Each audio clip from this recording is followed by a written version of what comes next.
Japan, उगते सूरज की भूमि। सोचिए, एक ऐसी जगह जहां सदियों पुरानी परंपराओं की शांति और भविष्य की टेक्नोलॉजी की हलचल दोनों एक साथ मौजूद हों। जहां एक तरफ शांत मंदिर आपको सदियों पुरानी कहानियां सुनाते हैं, तो वहीं दूसरी तरफ रोबोट्स भविष्य की एक नई कहानी लिख रहे हैं। चलिए आज जापान के इसी अनोखे और अद्भुत विरोधाभास को और करीब से समझते हैं। तो जापान की आत्मा बसती कहाँ है? वो बसती है इसकी गहरी जड़ों वाली परंपराओं में। ये जो शांत और पवित्र मंदिर दिखते हैं ना, ये सिर्फ पूजा करने की जगह नहीं है। ये इस बात का जीता जागता सबूत है कि जापानी संस्कृति अपनी विरासत का कितना सम्मान करती है। लेकिन अब सिक्के का दूसरा पहलू दिखे।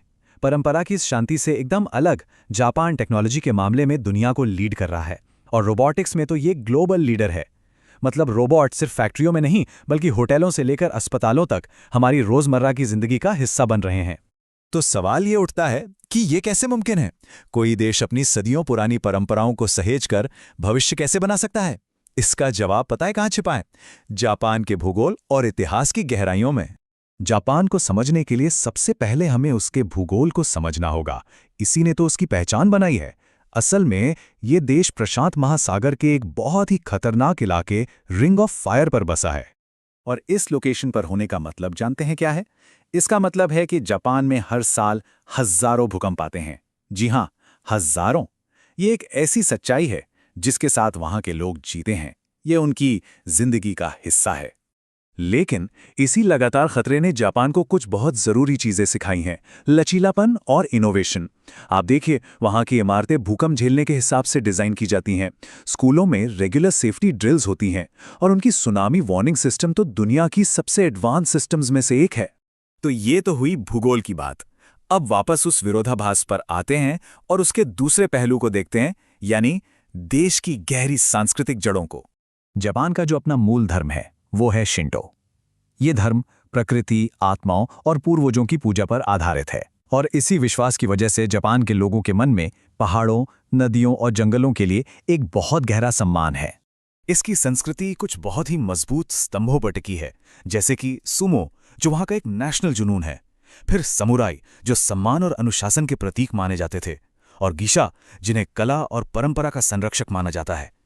जापान का टी सेरेमनी, जिसे चानो यू कहते हैं, वो सिर्फ चाय पीने का एक तरीका नहीं है। नहीं, ये उससे कहीं बढ़कर है। ये शांति, सद्भाव और सम्मान से जुड़ी एक गहरी आध्यात्मिक प्रैक्टिस है, और ये जापानी कल्चर के मूल सिद्धांतों को दिखाती है। तो ये तो थी परंपरा की बात। चलिए अब जापान के मॉडर्न चमत्कार की तरफ चलते हैं। एक टेक्नोलॉजिकल सुपर पावर के तौर पर इसका जबरदस्त उदय। और इसका सबसे बड़ा उदाहरण क्या है? शिनकेनसेन, जिसे हम बुलेट ट्रेन के नाम से जानते हैं। सोचिए, 320 किलोमीटर प्रति घंटे की रफ्तार। ये ट्रेन जापान की कमाल की इंजीनियरिंग और एफिशिएंसी का जीता जागता सबूत है। और नतीजा ये है कि आज जापान दुनिया की चौथी सबसे बड़ी इकोनॉमी है। इसे चलाता है इसका सर्विस और इंडस्ट्रियल सेक्टर। अपनी एडवांस्ड कारों और इलेक्ट्रॉनिक्स के लिए तो ये देश पूरी दुनिया में मशहूर है ही। ये बात भी सोचने वाली है कि दूसरे वर्ल्ड वॉर के बाद जापान लगभग तबाह हो गया था, लेकिन उसी राख से उठकर जापानी लोगों ने अपनी कड़ी मेहनत और इनोवेशन के दम पर अपने देश को फिर से खड़ा किया, और ऐसा जबरदस्त आर्थिक विकास किया कि दुनिया देखती रह गई।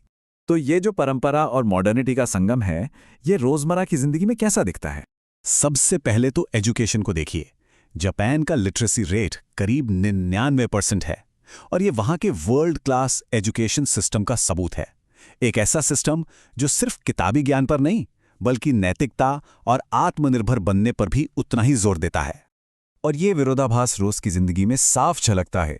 एक तरफ तो बहुत ही डिसिप्लिन्ड और इंटेंस वर्क कल्चर है, जहां लंबे समय तक काम करना बिल्कुल नॉर्मल है। वहीं दूसरी तरफ मानसिक शांति के लिए शिनरिन योकू यानी फॉरेस्ट बाथिंग जैसी शांत परंपरा भी है। क्या आप जानते हैं कि जापानी लोग दुनिया में सबसे लंबी जिंदगी जीने वालों में से हैं?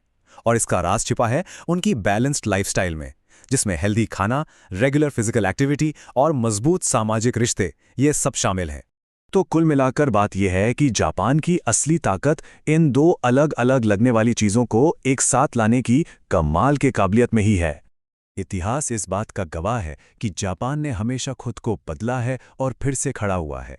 चाहे वो मेजी रेस्टोरेशन के समय का आधुनिकीकरण हो या फिर वर्ल्ड वॉर के बाद का पुनर्निर्माण। तो आप देख सकते हैं, आर्किटेक्चर से लेकर रोज की आदतों तक, ट्रेडिशन और मॉडर्निटी, ये दोनों चीजें जापानी जिंदगी के हर पहलू में एक दूसरे में गुथी हुई हैं। तो सवाल फिर वही आता है, एक ऐसा देश जिसकी जड़ें अतीत में इतनी गहरी हैं, वो लगातार भविष्य का आविष्कार कैसे करता रहता है? शायद यही संतुलन है जो जापान को वाकई में सबसे अलग और अनोखा बनाता है।